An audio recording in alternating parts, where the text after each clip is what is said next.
Hi everyone. So I am back. 2024 has ended, and eyes to see and ears to hear, peeps. Um, okay, so 2025 for me is a big year because 7 years ago, 2024, I got divorced.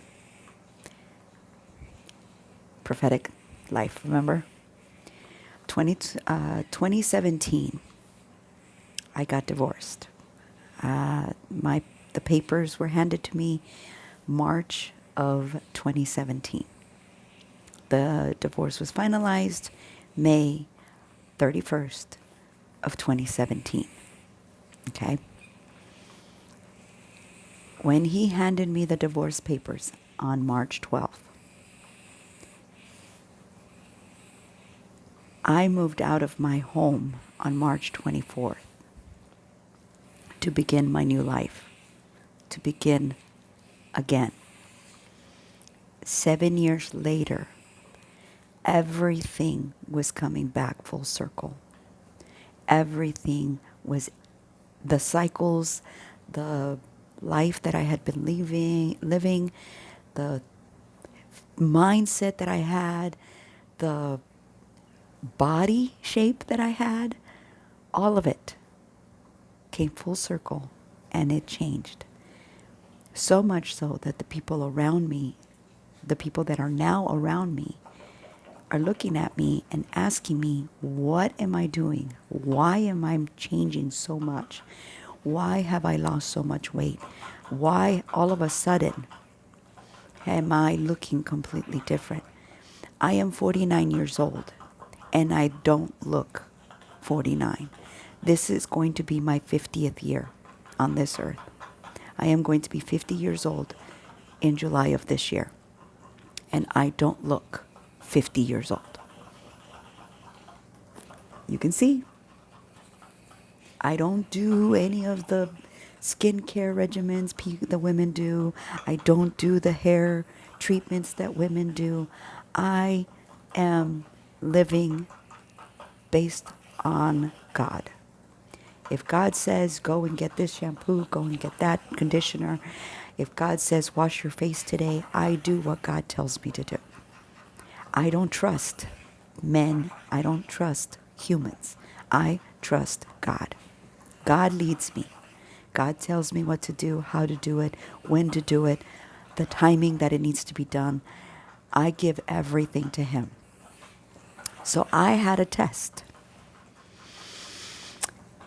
He brought it back around. And it happened not in 2024. It happened in 2025. So in 2023, God had me choose between giving up my dog. No, He didn't give me a choice. He said, you need to give up your dog. You need to take him somewhere and have him be taken care of by someone else. And I was going to do it. That Monday morning, I was going to wake up early and I was going to find a place to take my dog to give him away. And instead, my truck was taken away. Well, He brought that back around. And I noticed something. So our boss, because we both work for the same man, took my husband outside. And when they came back inside, the look on my husband's face, he was distraught. He didn't want to say what he had to say to me. He didn't want to say those words to me because he knew it would change everything. So this man created a scenario because he knew my husband wasn't going to tell me these words. And this happened on Friday. And he was wearing my favorite shirt. He has this lime green shirt. I love it because it just it it's so bright and so colorful. I told him that I liked that shirt on him, and the last time when I told him that, I said, I can see you coming from far away with that shirt on. It's like you're bright and just happy, and he wears it periodically because he knows I like it, but he doesn't wear it all the time. So I know this thing that he didn't want to tell me. I knew. I already knew. Because I had heard him talking to the boss man about this this topic. And the boss man is telling him, but you don't like those. You hate them. You won't be around them. Why would you put yourself in this situation? So I knew he was talking about me, even though the words they were using were not. They used a lot of innuendos and a lot of side, like guy talk, but eyes to see and ears to hear. God gives you wisdom. God will reveal the conversations that are being had around you. All you have to do is pay attention. And I knew. I knew because God was telling me, this is about you. They're talking about you. And I was like, but they're saying this other person's name. And he goes, yeah, she doesn't have a dog. Oh, and she never had a dog because she doesn't like dogs.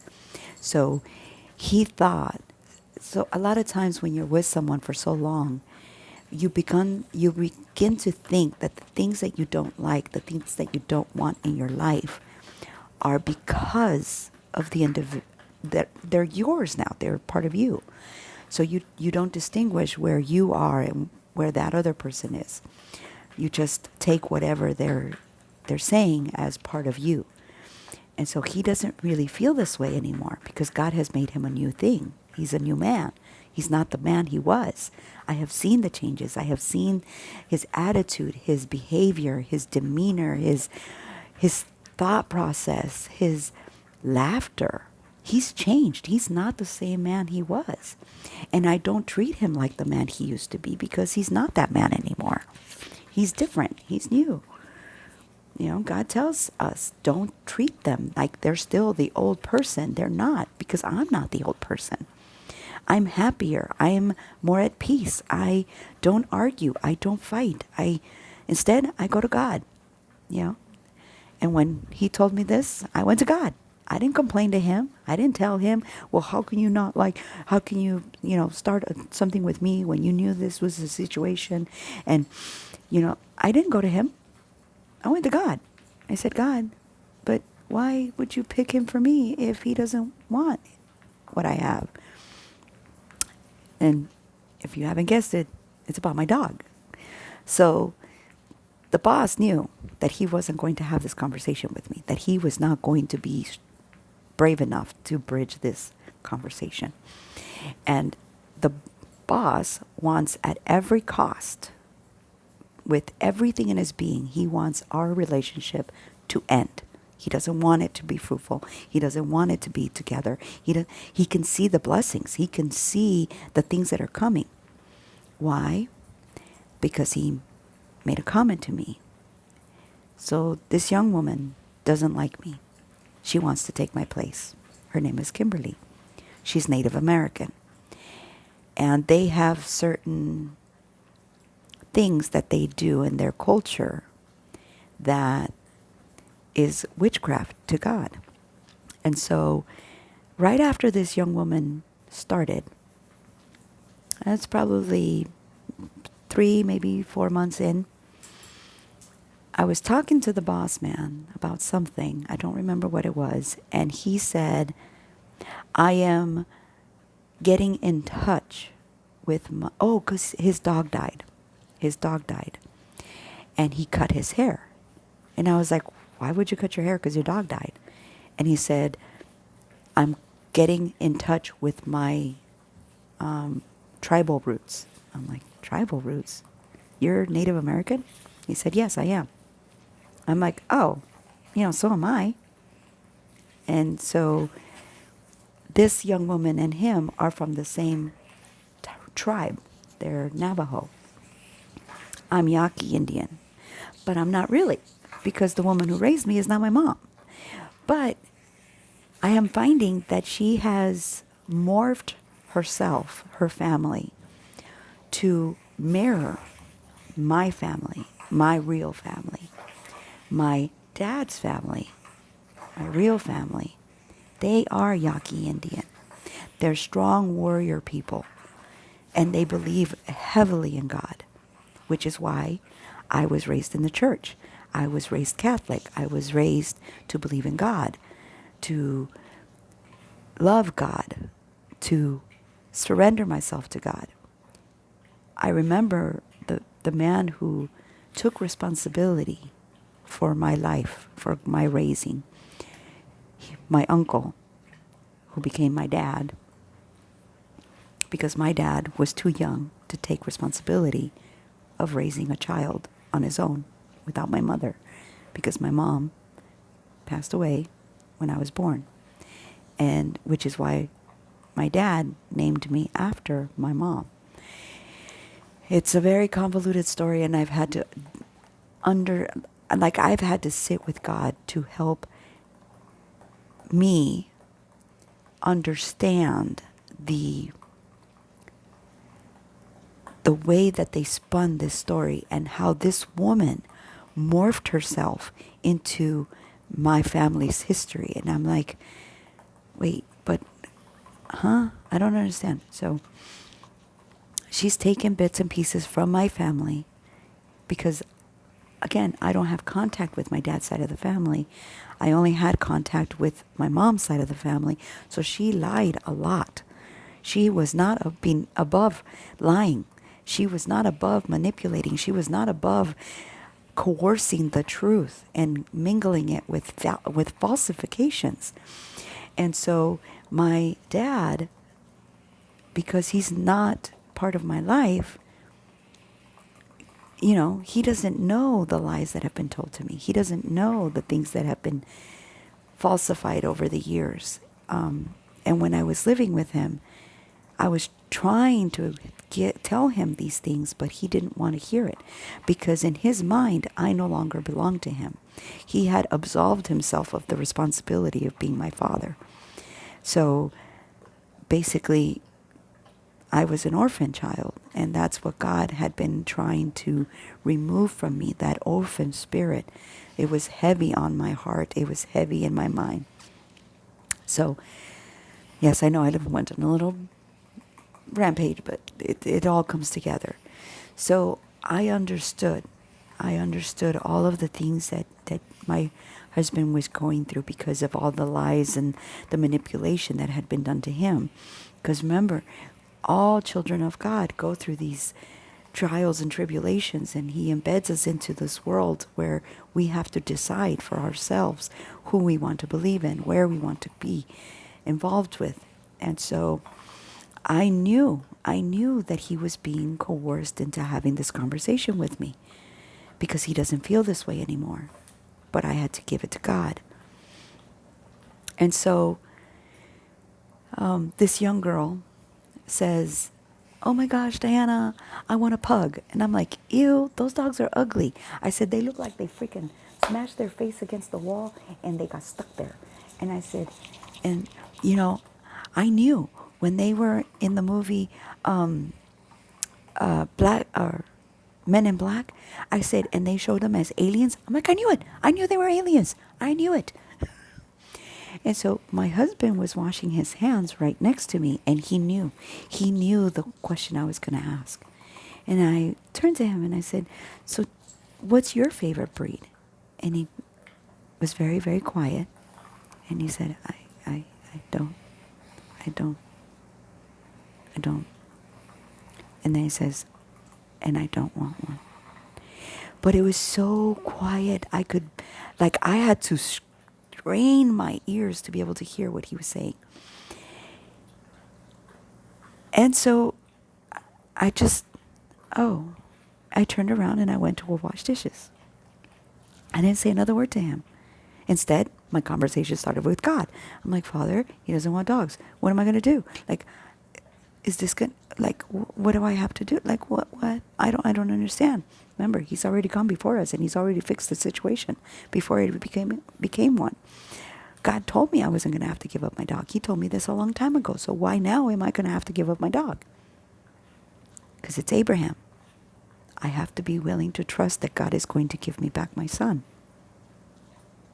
And so I said, you know what, Father? If I have to do this, if I have to give up my dog in order to receive my husband, who is my blessing and who I am a blessing to, then so be it.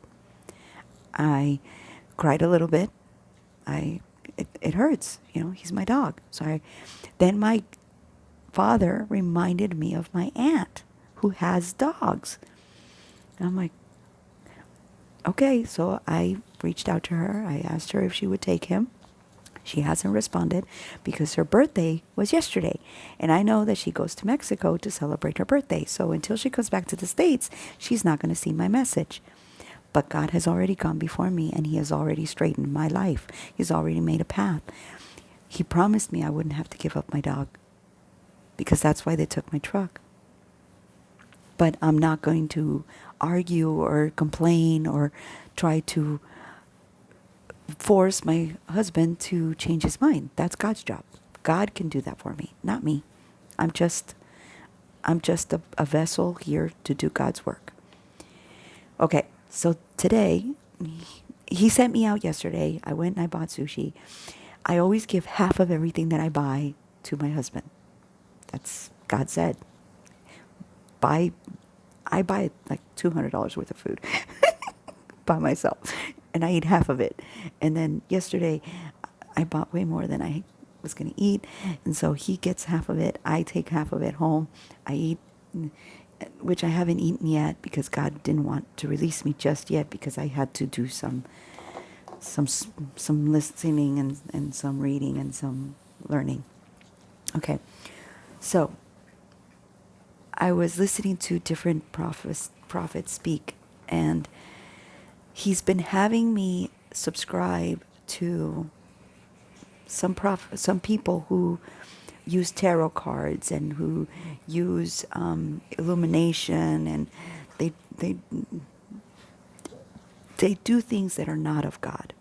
And I know not his ways, so I don't question him. I just, okay, if this is what you want me to do, this is what I'll do.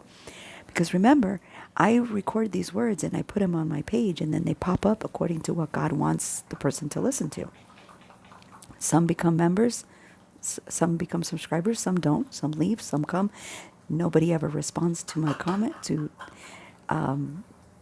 Nobody negatively responds to my comments, and God will talk to you if you try. Because I leave it to God. I said, I'm not going to respond. I'm not going to get into a confrontation with someone, because that's not my job. That's not me. That's you. That you're the judger. You're the one that goes before me and makes sure that everybody understands who you are as my God. And so I opened up my Bible, because he brought me to Isaiah. But the first chapter he brought me to was Esther. And he brought me to chapter 2. And he had me read through the verses 1 through 23, like surmise it. I didn't read it word for word. I just went through it because I know the passage. And this is where Esther is going through the year of purification, and she's now finally being brought before the king. And so I began thinking, I'm like, well, it's been a year since I met Ben. And I said, it was probably maybe 6-7 months after that Ben noticed me. And at first, he was kind of rude. He was eating a donut one day, and I was like, ooh, what's that? And he goes, it's a donut. It's a jelly-filled donut. I'm like, ooh, yummy. And almost bitterly, he was like, you can have half of it if you want. I'm like, oh, thank you. But I walked away, because God said, walk away. Don't take it. came around the corner and brought me half of the donut. But he kind of threw it at me like, here. Like, I don't like the fact that I'm giving you half my donut. Like, he was upset. And I visibly upset with having to give me half. And I was like, I wasn't going to take half your donut. It's okay. But I ate it because I wasn't going to. And God's like, really? Man just gave you a half a donut. Eat the donut. It's from me. I'm like, okay. So I ate the donut. So ever since then, I have been giving him half of my food. God always goes before you. And so God started to remind me the full circle moments that I've had in 2024. And I began to see the change towards me from my husband. He began to favor me. Like, at first, he was resentful about it. He didn't like it. He didn't want to do it. He didn't want to love me. He didn't want to care about me. He didn't want, because he wanted the girl that he was with. But remember, there was a dream where I was submitting to God, and he told God, I want her to submit to me. And he said, well, in order for her to submit to you, you got to submit to me. And he dropped to his knees, and God was like, okay, you can go now. And I was like, excuse me, wait, what? And then I was gone. And I was like, but I don't understand. I wasn't doing anything wrong. It was kind of one of those, the adults need to talk now. You're okay. You can go. And I was like, that's not fair. Well, God brought that dream back around. And he said to me, I presented you that day. You became his wife that day. I'm like, that's not how I remember it. And he goes, he knelt down in front of me to receive you as his blessed wife. I was like, I didn't. So now he's had me continue the conversation with my husband. And so, full circle moment. Sometime last year, one of the crew chief that God has been leading me to help heal him, because him and I have had similar raising of, a father who was an alcoholic, and my dad beat my mom, and so there's a lot of similarities in his life and my life, and because of that, he has a bad view of life, a bad view of himself. And so God is trying to reach him, and he's using me to do it by having this similar behavior experience. And when it first started, my husband was like, are you flirting with him and flirting with me?